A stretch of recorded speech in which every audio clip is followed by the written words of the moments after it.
Hello, everyone. Hi, Vince. How are you all today? Great. How are you? I'm fantastic.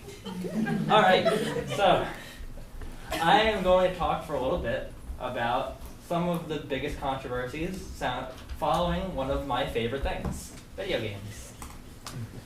I've been a video game player since, I don't know, probably about 13 years, so most of my life. I've spent plenty of time, met many hours looking over this topic, researching, reading things from scientists whose words I don't understand. So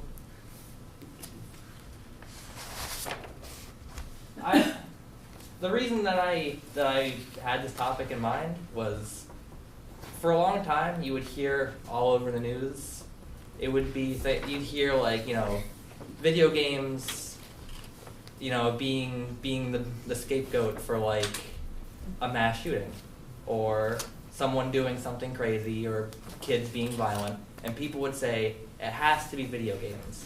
And that always made me really mad, because it seemed unreasonable and unfair. Because I don't consider myself a violent person, and I play them all the time. And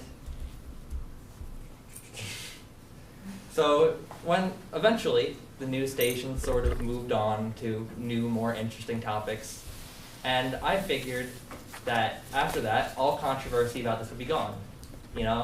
I figured that it was totally fake, and that there was nothing really there to begin with, and in my research I would find nothing but support for my claims of being from the one side. And I was wrong. There's actually quite a lot of controversy on that, which I'm going to explore further. And I'm going to talk about what forms it takes. I'm going to show some truth that I found on the subject. I'm going to give my final thoughts on what should be done about it. So, first up, I'm going to explore the controversies and some of the arguments that both sides like to give. But before I start that, a mention from my survey. There was actually a big split in the class. About a third of people respondents believed that that video games do cause violence. About a third believe that they don't. About a third are unsure. So hopefully I can get some of that big unsure onto my side. So the starting concept is that if someone immerses themselves greatly with violence, then they're going to start to see violence as not a big deal, which makes a lot of sense. If you see killing going on in front of you 8 hours a day, every day, you're going to start to lose sense of reality. Some people have claimed. And according to psychologytoday.com, this very idea led to the American Psychiatric Association to claim in 2015 that playing video games leads to more aggressive moods and behaviors and detracts from the player's feeling of empathy and sensitivity to aggression. However, also according to Psychology Today, members within this very same group published a statement against attributing acts of violence to video games. So, what gives? Why is there sort of conflicting strong points of view from both sides about the same thing? Well, to a certain degree, it seems that there's a problem of impartial research and preconceived biases going into studies, where some people they'll exaggerate facts and statistics based off of, say, what they already thought going in, or who's funding them.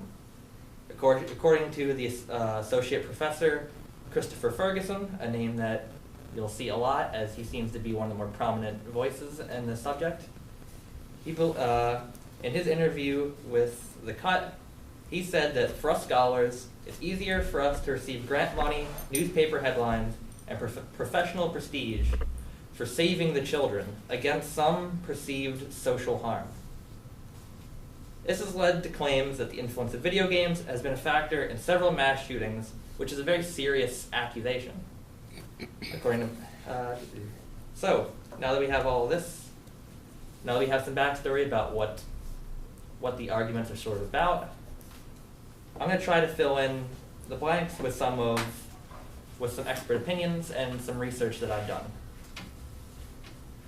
So, for my research, I've definitely found that both sides seem very sure that they are the correct side, although the truth probably falls more in between.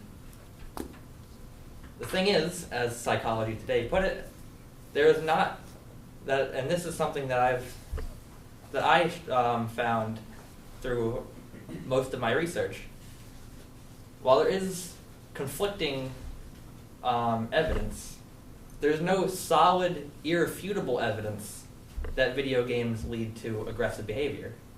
There may be some studies that support it, and there are some against it, but none have given any sort of final truth to the matter. As stated in a CNN article, Christopher Ferguson noted that almost all young males play violent video games. There hasn't, however, been an increase in violence among youths, but a decrease. Alternatively, however, according to Mike Snyder of USA.com, an international study found that players of violent games were more likely to exhibit behavior such as being sent to the principal's office for fighting or hitting a non-family member, which I thought was interesting, as from the text of it, it sounds like that would be sort of a problem with like very young people, which makes me wonder if poor parenting is sort of to play there, where there's not enough oversight about what kids are doing. But I found a number of very scientific scholarly sources in my research, such as Karger.com and Frontiersm.com, respectively, that both claim that there is a lack, that there is no decrease in empathy among people that play video games. So, from my personal conclusion, I believe that a lot of the claims against video games are often exaggerated or overblown or overstated. If in some cases maybe not downright false, but probably in some others. I think that parents need to play a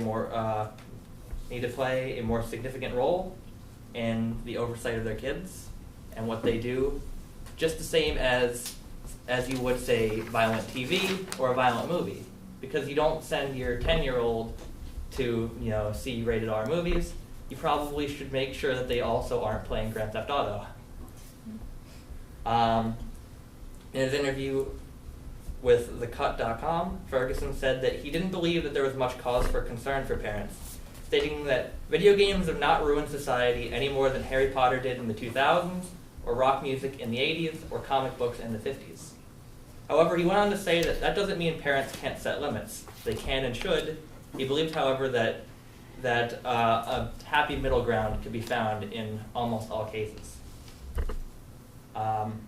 According to my survey, almost half of the respondents believe that video games should not be regulated by the government, which I'm happy to hear, or I was happy to read, that in a 2011 Supreme Court decision, they ruled that video games could not be censored at all, as they fall under the jurisdiction of the First Amendment. Oh my god, I forgot to move this the whole time. I'm so stupid. Look.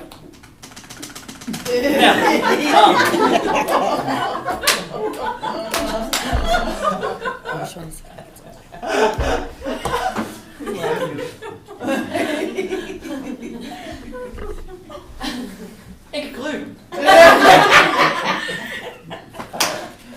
bad research often treats games unfairly. Harmful effects haven't been definitively proven. Accusations are often overblown. Some research has shown no link at all. Some that accuse games don't understand them, and instead of any kind of censorship, parental discretion is advised. The